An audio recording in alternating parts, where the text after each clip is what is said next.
And here we are, the first week in Advent, as we begin to prepare ourselves for the one who is yet to come. There's a familiar verse in the 5th chapter of Micah. We hear it every December. But you, Bethlehem Ephrathah, though you are small among the clans of Judah, out of you will come for me one who will be ruler over Israel, whose origins are from old, from ancient times. Okay, hear the message. One who will come. And from times of old, from ancient times, we have been waiting for that to happen. On the one hand, the phrase tempus fugit is true.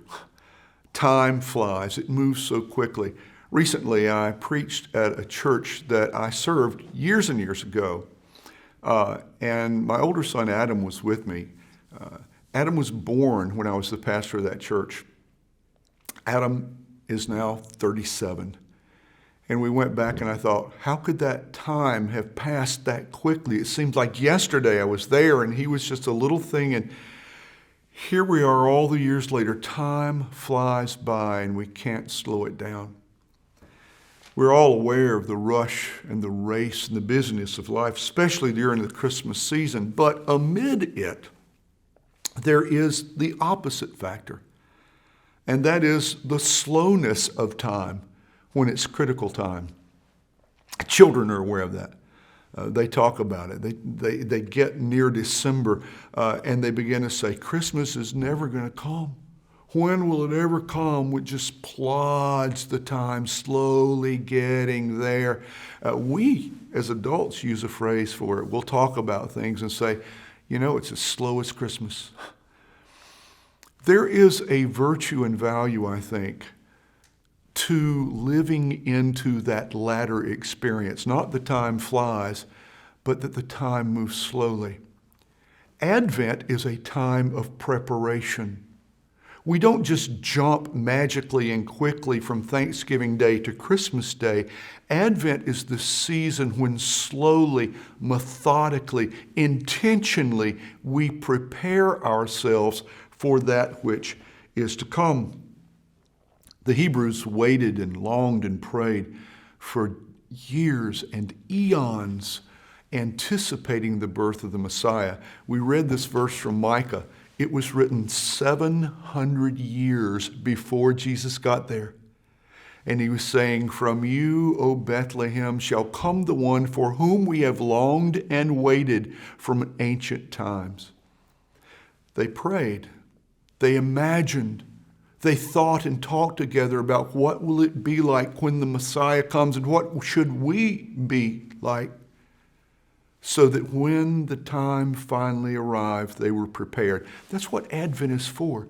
It's for us to make a slow, methodical, thoughtful journey so that when the day of the birth arrives, we will be prepared. So let me suggest three things. Use Advent as a time to reflect. Use it as a time to think back, to remember Christmas seasons past, to remember the beauty of simple things, the beauty of relationships, the beauty of those childhood days when the smallest of things took on the greatest sense of magic. And to ask yourself, what did I learn then that I should relearn now? How can I recapture the mystery and the beauty?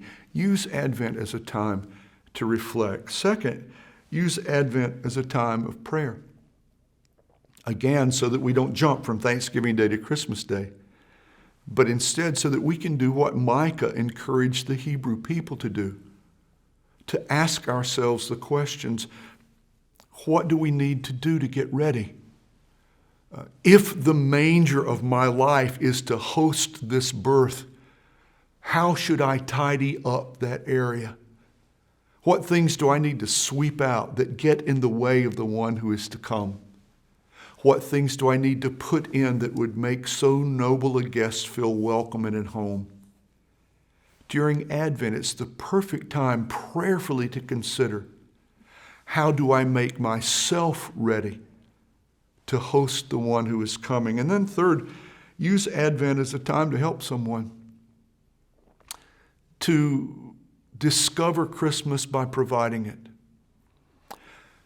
I think if we make the spirit of Christmas happen, the spirit of love and compassion and mercy and tenderness and forgiveness and giving, the spirit of reaching out to those who cannot help themselves and doing what is required to help them, that's Christmas. And if we do that consistently every day in Advent, if we help somebody find Christmas, then when the 25th comes, we will find it too, because we've been living in it throughout the entire season. Micah challenges us not to be in too big a hurry for Christmas Day to come, but rather to make the best of and take advantage of the time between now and then to prepare. Welcome to Advent.